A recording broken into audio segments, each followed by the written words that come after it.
తెలంగాణ గట్టు మీద రాజకీయం వేడెక్కింది. ప్రాజెక్టులపై సీఎం రేవంత్ కామెంట్స్ కు బీఆర్ఎస్ కౌంటర్స్ ఇస్తోంది. పాలమూరు వేదికగా రేవంత్ చేసిన వ్యాఖ్యలకు హరీష్ కౌంటర్స్ ఏంటో కూడా చూసేద్దాం. సీఎం రేవంత్ సవాళ్లకు హరీష్ రావు కౌంటర్స్ ఇస్తున్నారు. పాలమూరు ప్రాజెక్ట్ పై బీఆర్ఎస్ చెప్పేవన్నీ అబద్ధాలేనంటున్నారు రేవంత్. పాలమూరు ప్రాజెక్టులో అభివృద్ధిపై చర్చకు సిద్ధమన్నారు హరీష్ రావు. 2.5 ఏళ్లలో 1 ఎకరాకైనా నీరిచ్చారా అంటూ హరీష్ ప్రశ్నిస్తున్నారు. పాలమూరు ప్రాజెక్టు పై అసలు సీఎం రేవంత్ రెడ్డి ఏమన్నారు, హరీష్ కౌంటర్ ఏంటో చూద్దాం. నోరు తెరిస్తే తప్పుడు ప్రచారం, అబద్ధాలు. 90% పాలమూరు జిల్లా ప్రాజెక్టు పూర్తినాయని నిన్నమన్న వాళ్ళు ప్రెస్ మీట్ చెప్పారా? వాళ్ళ అంచనాల ప్రకారమే, వాళ్ళు ఇచ్చిన జీవో ప్రకారమే 55,000 కోట్ల రూపాయల పాలమూరు రంగారెడ్డి ఎక్కిపోతలు కావాలన్నా వాళ్ళు అదే చెప్తారు కదా. వాళ్ళ హయాంలో ఖర్చు పెట్టిందే 27,000 కోట్లు. వాళ్ళు ఆ రోజు చేసిన అంచనా 55,000 కోట్లు. ఈరోజు అది ఎంత అవుతుందో మళ్ళా కొత్త రేట్లు పెరిగినా ఇంకా అంచనా చేయలే. 50% కూడా నిధులు ఖర్చు పెట్టకుండా 90% పనులు ఎట్లా పూర్తయితాయి? అంటే అంచనాలన్నా అబద్ధం ఉండాలి, పని చేయకుండానే అబద్ధాలు చెప్పాలి. రెండింటికి పొంతన ఉండాలి కదా. నోరు తెరిస్తే తప్పుడు ప్రచారం, అబద్ధాలు. 90% పాలమూరు జిల్లా ప్రాజెక్టు పూర్తినాయని నిన్నమన్న వాళ్ళు ప్రెస్ మీట్ చెప్పారా? వాళ్ళ అంచనాల ప్రకారమే, వాళ్ళు ఇచ్చిన జీవో ప్రకారమే 55,000 కోట్ల రూపాయల పాలమూరు రంగారెడ్డి ఎక్కిపోతలు కావాలన్నా వాళ్ళు అదే చెప్తారు కదా.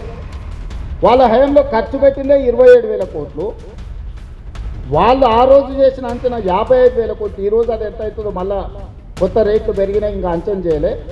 50% కూడా నిధులు ఖర్చు పెట్టకుండా 90% పనులు ఎట్లా పూర్తయితాయి? అంటే అంచనాలన్నా అబద్ధం ఉండాలి, పని చేయకుండానే అబద్ధాలు చెప్పాలి. రెండింటికి పొంతన ఉండాలి కదా.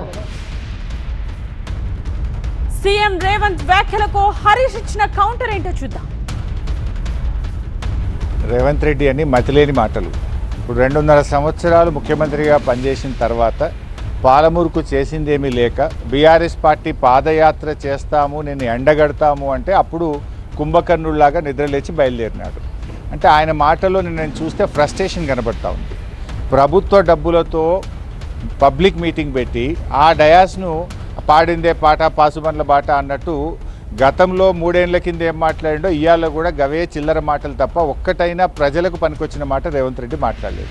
మా హయాంలో పాలమూరు జిల్లా పచ్చబడ్డది, 10 లక్షల ఎకరాలకు నీళ్ళు ఇచ్చి చూపించింది మేము. నువ్వు 2.5 సంవత్సరాలు అయింది, నీ 2.5 సంవత్సరాల్లో 1 ఎకరానికైనా పాలమూరు జిల్లాలో నీళ్ళు ఇచ్చావా? 32,000 కోట్ల రూపాయలతో పాలమూరు ప్రాజెక్ట్ శాంక్షన్ అయింది. దాంట్లో 27,000 కోట్ల రూపాయలు మేము ఖర్చు పెట్టాము. నంబర్ 1. నంబర్ 2, ప్యాకేజ్ 3లో ఒక చిన్న వర్క్, ఒక కాలువలో ఉన్న బండను తొలగిస్తే 4 రిజర్వాయర్లు నింపే అవకాశం ఉండే. గట్టిగా చేస్తే 1 నెల రోజుల పని, 30 నెలలైనా కూడా ప్యాకేజ్ 3 పని పూర్తి చేయకపోవడం వల్ల మొన్న కృష్ణానదిలో హయ్యెస్ట్ ఫ్లడ్ వచ్చినా కూడా 4 రిజర్వాయర్లు నింపుకునే అవకాశాన్ని రేవంత్ రెడ్డి ప్రభుత్వం పొడగొట్టినాడు.